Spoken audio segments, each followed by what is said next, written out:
Now today we start with next qualitative property, that is elevation in boiling point, that represented by delta TB. T for temperature, B for boiling point, and delta means the difference in a boiling point.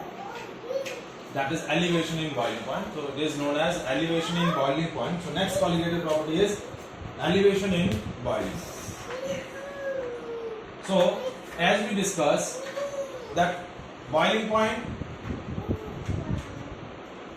is a temperature.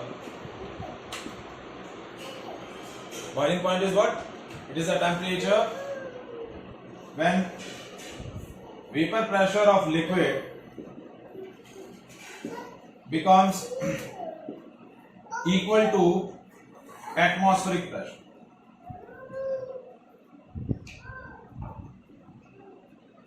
What we are saying? Vapor pressure, boiling point is a temperature when the vapor pressure of liquid becomes equals to the atmospheric pressure. So that is called its boiling point. So if I am plotting a graph between the vapor pressure of a liquid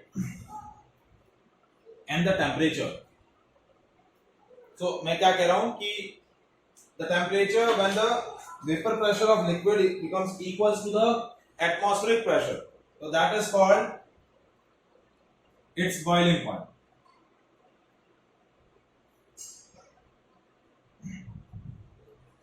तो क्या हो रहा है, देखिए ये वाली जो red line मैं फॉर्म कर रहा हूं, ये रेड लाइन किसको रिप्रेजेंट कर रही है?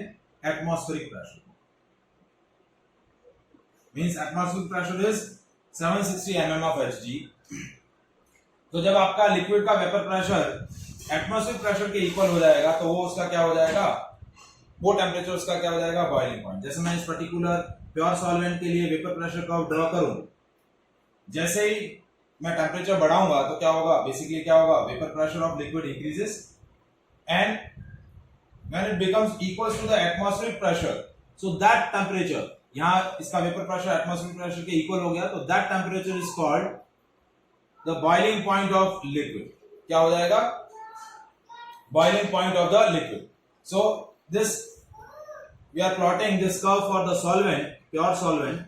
तो ये हो जाएगा delta TB naught. TB naught क्या है? That is boiling point of pure solvent. Now we are adding a non-volatile solute in the pure solvent and form a solution. As we discussed in the last colligative property, as you add the non-volatile solute in the pure solvent, what happens? The boiling point of the vapor pressure of solution forms decreases. जैसे ही आप क्या करेंगे? Pure solvent के अंदर non volatile solute add करेंगे तो आपका जो सोल्यूशन फॉर्म होगा उस सोल्यूशन का वेपर प्रेशर क्या हो जाएगा? डिक्रीज हो जाएगा. And that decrement is called lowering in vapour pressure. तो आप जैसे ही प्योर सॉल्वेंट के अंदर आपने क्या किया? नॉन वॉलेटाइल सोल्यूट ऐड किया और उससे आपने जो सोल्यूशन फॉर्म किया उस सोल्यूशन का वेपर प्रेशर कर्व या वेपर प्रेशर डिक्रीज हो जाएगा. तो उसका वेपर प्रेशर कर्व जो है वो एक किसी लोअर वैल्यू से स्टार्ट होगा. अब उस सॉल्यूशन का जैसे जैसे टेम्परेचर में बढ़ाऊंगा वैसे वैसे क्या होगा? उसका वेपर प्रेशर बढ़ता जाएगा. ये वेपर प्रेशर कर्व हमने किसके लिए ड्रॉ किया? सॉल्यूशन के लिए. किसके लिए ड्रॉ किया? सॉल्यूशन के लिए.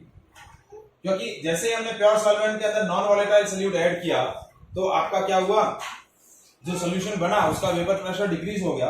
अब ये जो वेपर प्रेशर है सॉल्यूशन के लिए हम वेपर प्रेशर कर्व ड्रॉ करेंगे तो ये कर्व जो है कहीं नीचे स्मॉलर वैल्यू से शुरू होगा. अब जैसे जैसे मैं सॉल्यूशन का टेम्परेचर बढ़ाऊंगा वैसे वैसे उसका क्या होगा? वेपर प्रेशर बढ़ता जाएगा. और जब उसका वेपर प्रेशर एटमॉस्फेरिक प्रेशर के इक्वल हो जाएगा, ये इस पॉइंट पर उसका वेपर प्रेशर एटमॉस्फेरिक प्रेशर के इक्वल हो गया, तो that is the boiling point of solution. So TB is boiling point of solution. So as we see the graph, what happened?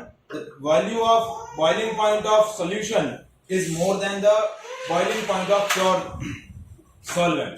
So that increment in the boiling point of solution is called elevation in boiling point. This increment is known as delta TB. So क्या हो रहा है देखिए, TB naught is boiling point of pure solvent. TB is boiling point of solution, and delta TB is that is elevation in boiling point, and that elevation in boiling point is equal to TB minus TB naught. Is that clear? Now this elevation in boiling point is considered as a colligative property. Why it is a colligative property? Because as you add the more amount of solute, what happened? The vapor pressure of solution decreases more, so its vapor pressure curve starts from a more lower value. तो उस vapour pressure को atmospheric pressure के equal करने के लिए आपको क्या करना पड़ेगा? और ज्यादा टेम्परेचर इंक्रीज करना पड़ेगा, तो सॉल्यूशन का बॉइलिंग पॉइंट और ज्यादा इंक्रीज होगा, and elevation in boiling point is also more. So the elevation in boiling point is depends on the amount of solute. क्या प्रोसेस हो रहा है, मैं वापस से एक बार रिपीट डाउन कर रहा हूं. जैसे आप क्या करेंगे, और ज्यादा सोल्यूट का अमाउंट ऐड करेंगे सॉल्वेंट के अंदर, तो आपका सोल्यूशन जो फॉर्म हो रहा है उसका वेपर प्रेशर और ज्यादा डिक्रीज होगा, तो उसके वेपर प्रेशर को एटमॉस्फेरिक प्रेशर के इक्वल करने के लिए आपको और ज्यादा टेम्परेचर इंक्रीज करना पड़ेगा. मींस सॉल्यूशन का बॉइलिंग पॉइंट और ज्यादा इंक्रीज हो जाएगा. जैसे ही सॉल्यूशन का बॉइलिंग पॉइंट और ज्यादा इंक्रीज होगा प्योर सॉल्वेंट के कंपैरिजन में, so that increases the elevation in boiling point. That's why elevation in boiling point is a colligative property which depends on the amount of solute present in the solution. So that's why this physical property of solution is a colligative property. Is that clear? Now we derive the expression of delta TB यानी elevation in boiling point का mathematical expression क्या होगा. जैसा हमने अभी discuss किया कि elevation in boiling point is a colligative property, so delta TB is directly proportional to molarity. It depends on the directly proportional to the molality of solution. Now molality is what? The number of moles of solute present in a 1 kg of solvent. As we remove the proportionality sign, we add a constant. That constant is known as molar elevation constant. AB is what? Molar elevation constant. ठीक है? It is also known as ebullioscopic constant. ठीक है, molar elevation constant या ebullioscopic constant. Now this constant is it is property of pure solvent. किसकी property होती है? Pure solvent की होती है. मोलर एलिवेशन कांस्टेंट हम किसके लिए डिफाइन करते हैं? प्योर सॉल्वेंट के लिए डिफाइन करते हैं. मतलब जिस सॉल्वेंट के अंदर हम नॉन वोलेटाइल सोल्यूट ऐड कर रहे हैं, जैसे फॉर एग्जांपल वाटर हो गया, बेंजीन हो गया, टोलुइन हो गया, जो सॉल्वेंट जिसके अंदर हम नॉन वोलेटाइल सोल्यूट ऐड कर रहे हैं, मोलर एलिवेशन कांस्टेंट जो है वो उसके लिए डिफाइंड रहता है. किसके लिए डिफाइंड रहता है? It is a property of pure solvent. Numerically, it is also equals to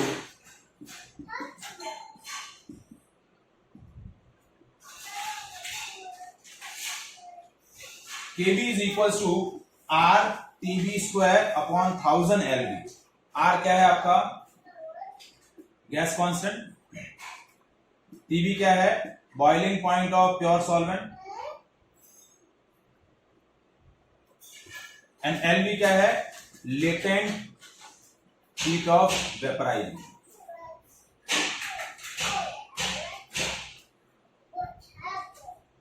आपको Kb की वैल्यू हमेशा क्या रहेगी? गिवन रहेगी. It is a constant whose value is given and defined for the pure solvent. यदि Kb की value नहीं given है तो फिर ये पैरामीटर्स आपको, R तो ऑलरेडी कांस्टेंट होता है, आपको क्या होंगे, Tb और Lb क्या होंगे, गिवन होंगे. तो इसके इस एक्सप्रेशन के बेसिस पे आप क्या कैलकुलेट कर सकते हैं, Kb की वैल्यू कैलकुलेट कर सकते हैं. क्या कैलकुलेट कर सकते हैं, Kb की वैल्यू.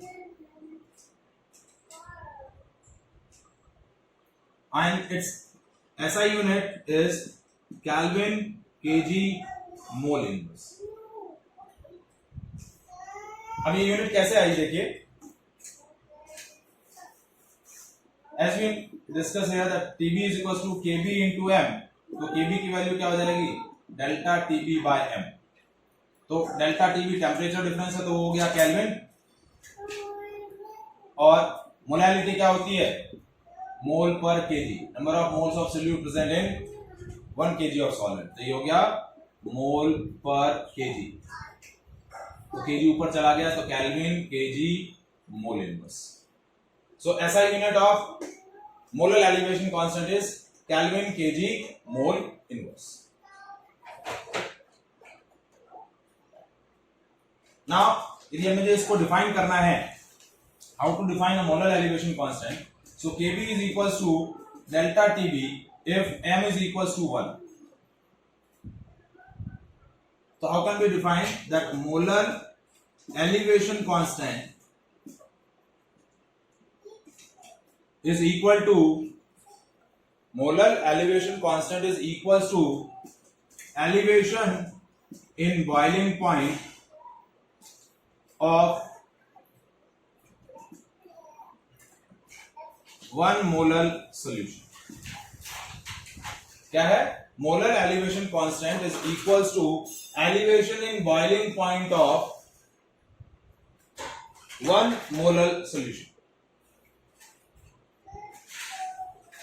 1 मोलर सोल्यूशन के बॉइलिंग पॉइंट में जो इंक्रीमेंट हो रहा है वो इंक्रीमेंट क्या बोला जाएगा, molar elevation constant.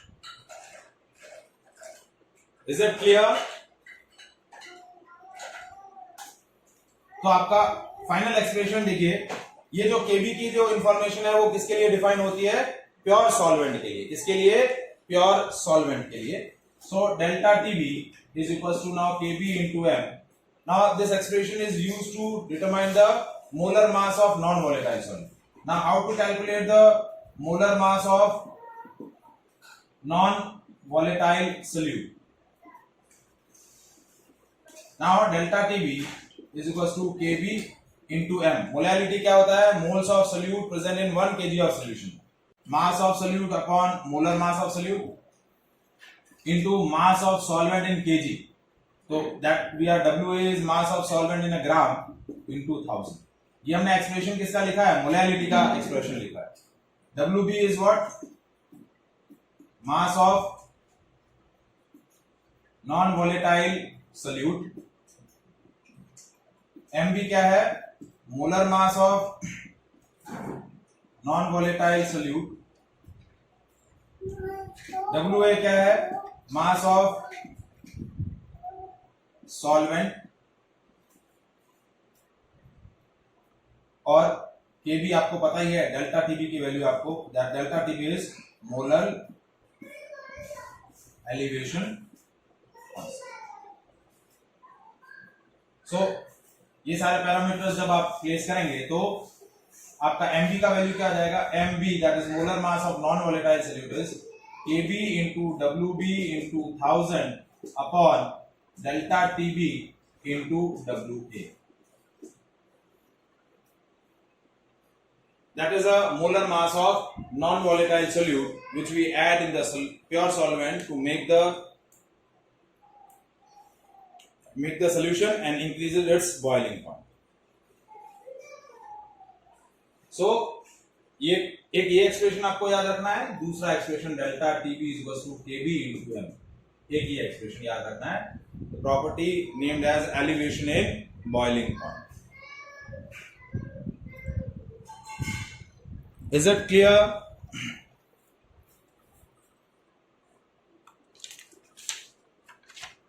Any doubt?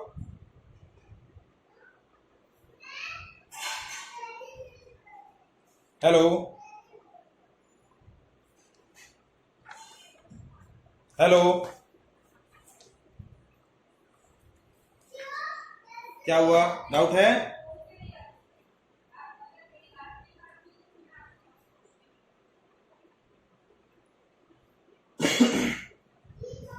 अब देखिए क्वेश्चन है, now we discuss the questions related to this colligative property. Question is 0.1 molar aqueous solution, 0.1 molar aqueous solution boils at a temperature 100.0518. That is boiling point of solution, that is 100.0518 degrees centigrade. What is the molar elevation constant for the water? क्या पूछा? Calculate molar elevation constant for water. अब आपको molality क्या दिया हुआ है? 0.1 molar.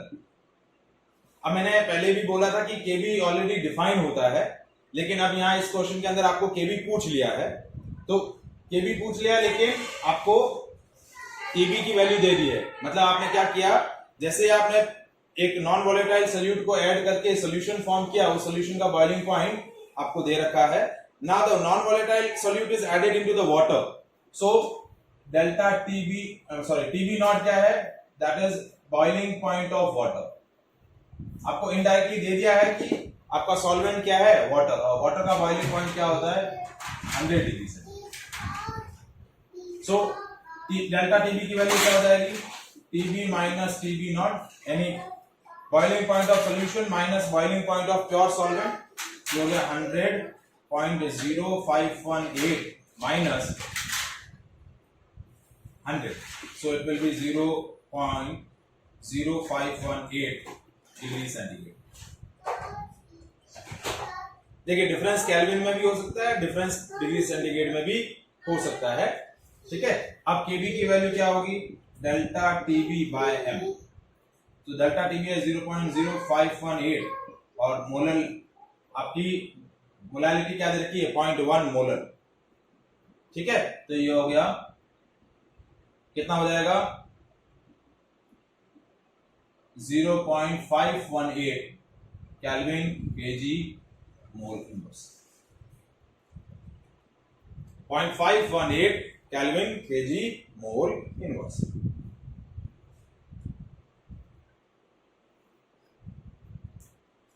Is that clear? Now next question. Now we discuss the question related to the elevation in boiling point and molar mass of non-volatile solute. Question है 0.456 gram of an organic compound of molar mass 152 are dissolved in a 3.14 gram of acetone. आपको solute क्या दिया हुआ है?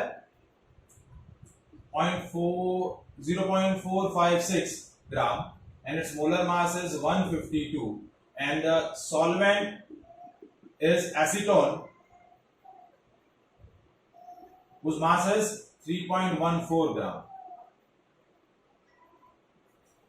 Means you are taking a organic non-volatile solute whose mass is 0.456 gram and molar mass is 152 gram, added into the pure solvent acetone whose mass is 3.14 gram.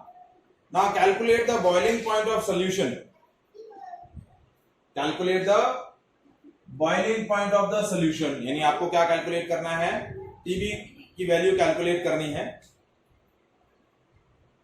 Clear?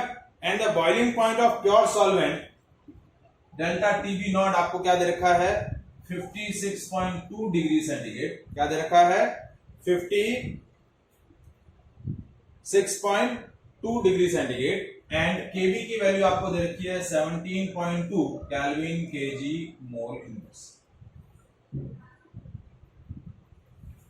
क्या दे रखी है?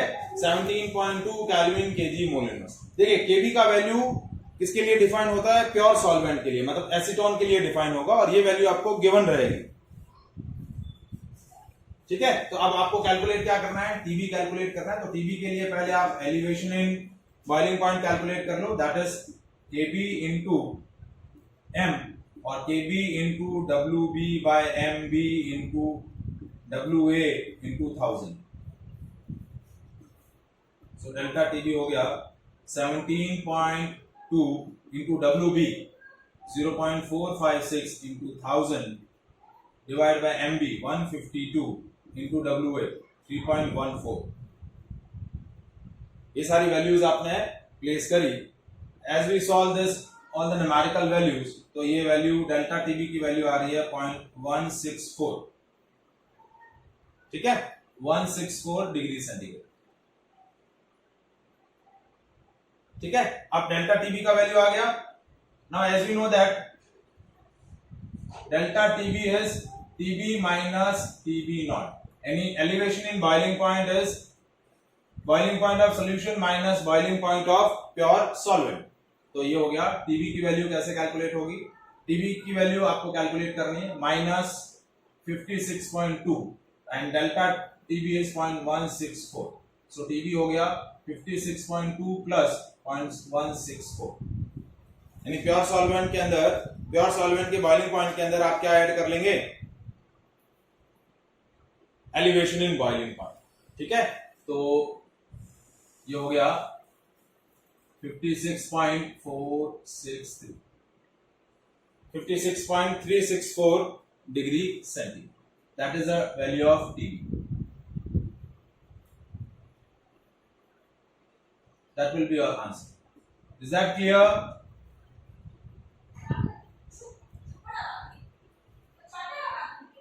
ठीक है, नाउ अब एक वैरायटी हम मोलर मास से related question की कर लेते हैं ताकि पॉसिबल जितनी भी वैरायटी है वो हमारी सॉल्व आउट हो जाए। Now next question, a solution containing 12.5 gram of non electrolyte substance dissolved in a 175 gram of water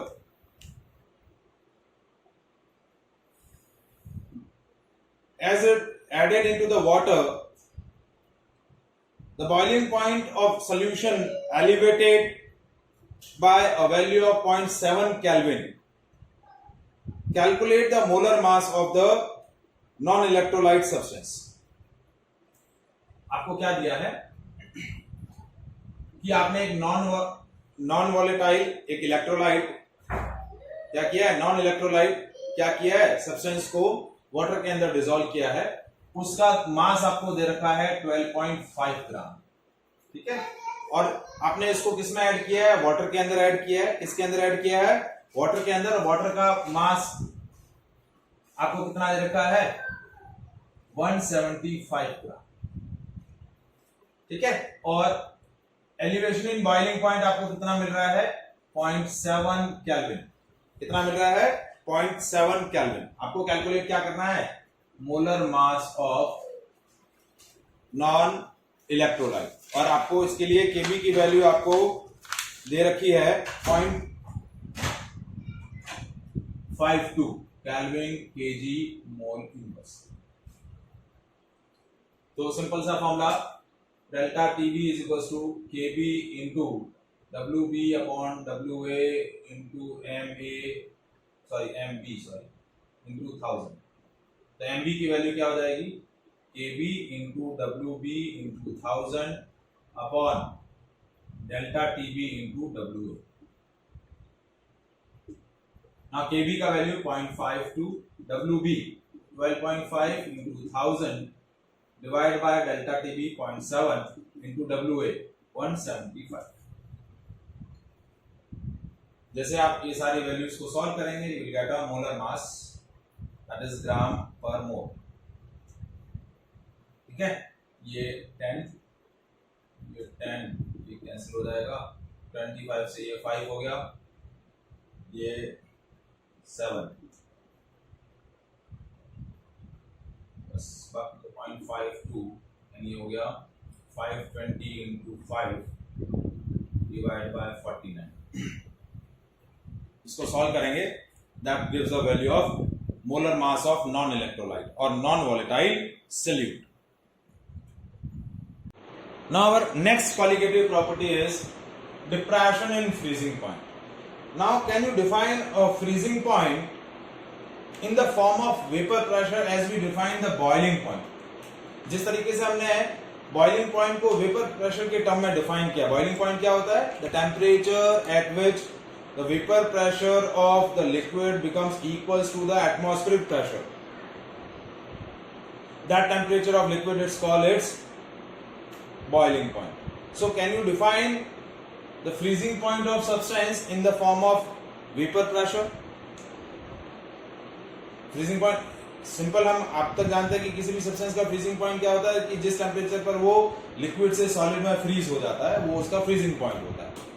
but vapour pressure के टर्म में इसकी डेफिनेशन क्या होगी?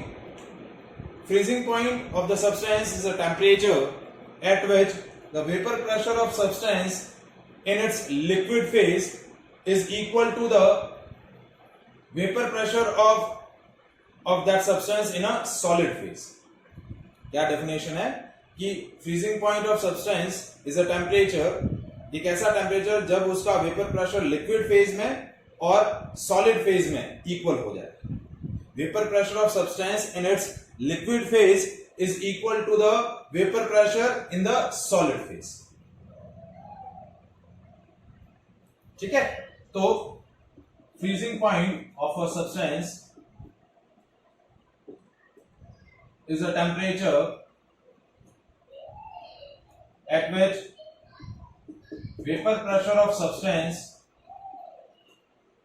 इन its liquid phase is equal to its vapour pressure in solid. अब यहां confusion क्या होता है कि भाई अब तक हमने यही सुना था कि भाई वेपर प्रेशर तो लिक्विड की प्रॉपर्टी होती है, सॉलिड की तो प्रॉपर्टी नहीं होती है. तो यहां क्या हो रहा है, जब आप उसी पर्टिकुलर सब्सटेंस को जब फ्रीज करेंगे और फ्रीज करने पर जो सॉलिड फॉर्म हो रहा है तो उस सॉलिड फेज में जो उसका वेपर प्रेशर है और लिक्विड फेज में उसका वेपर प्रेशर है वो जब इक्वल होंगे तो वो क्या बन जाएगा, उसका फ्रीजिंग पॉइंट. जैसे इसी को मैं यदि ग्राफिकली रिप्रेजेंट करूं, वेपर प्रेशर एंड टेम्परेचर. अब देखिए जैसा हमने बोला कि जब किसी भी लिक्विड का टेम्परेचर मैं बढ़ाता हूं तो उसका वेपर प्रेशर बढ़ेगा. तो जब मैं किसी भी सब्सटेंस को फ्रीज करना है, so what is the procedure? We decrease the temperature, we extract out the energy. तो एनर्जी एक्सट्रैक्ट आउट करेंगे, टेम्परेचर डिक्रीज करेंगे, तो टेम्परेचर डिक्रीज करने पर क्या होगा, उस सब्सटेंस का वेपर प्रेशर क्या होगा, डिक्रीज होगा. क्या होगा? टेम्परेचर डिक्रीज करने पर वेपर प्रेशर क्या होगा, डिक्रीज होगा. ठीक है. अब जैसे ये प्योर सॉल्वेंट के लिए मैं ग्राफ ड्रॉ करूं तो ये प्योर सॉल्वेंट का वेपर प्रेशर कर्व है. जो क्या हो रहा है, टेम्परेचर डिक्रीज होने के साथ साथ वेपर प्रेशर क्या होता जा रहा है, डिक्रीज होता जा रहा है. ठीक है. अब एक कर्व है,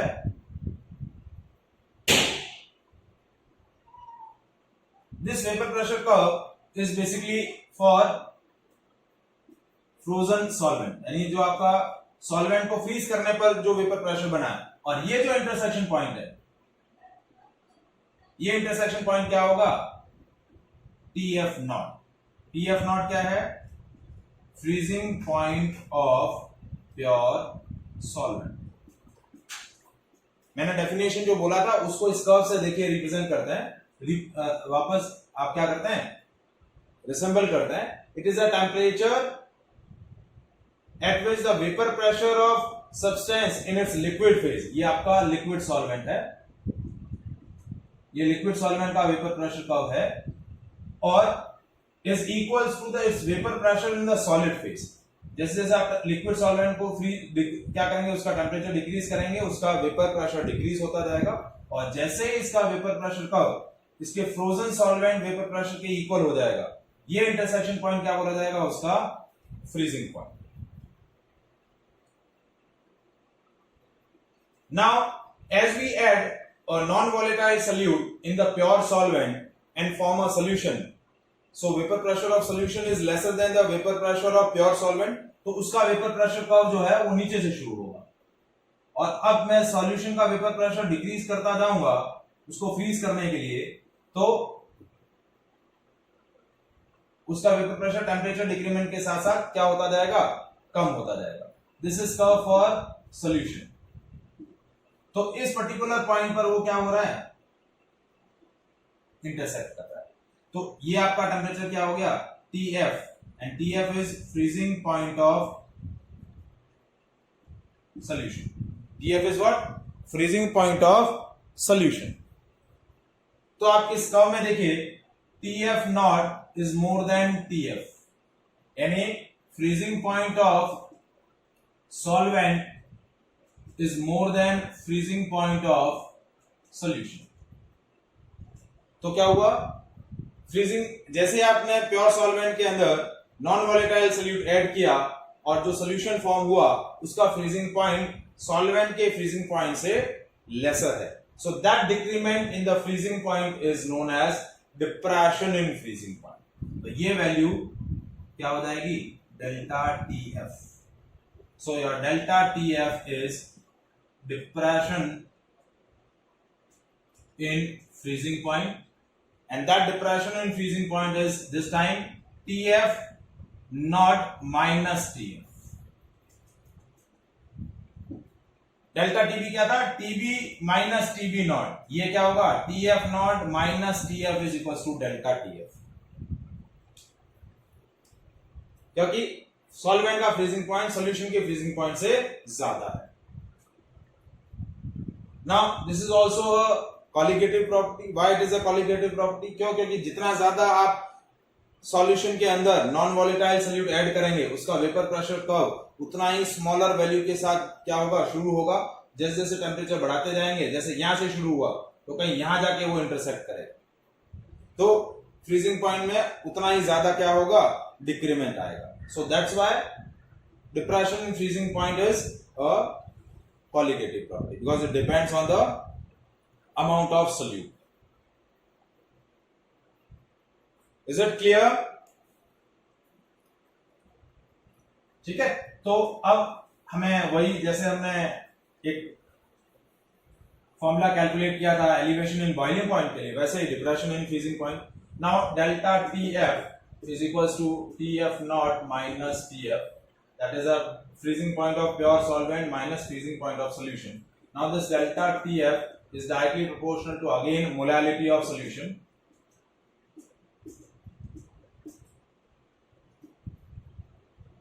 As we remove the constant, we add a, remove the proportionality sign, we add a constant. This constant KF, and KF is molar depression constant. क्या बोलेंगे इसको, molar depression constant. And this is also defined for pure solvent. It is one of the property of pure solvent. Molar elevation constant और molar depression constant दोनों pure solvent के लिए define होंगे। इसकी unit क्या होगी, केल्विन, केजी, मोल इनवर्स। कैसे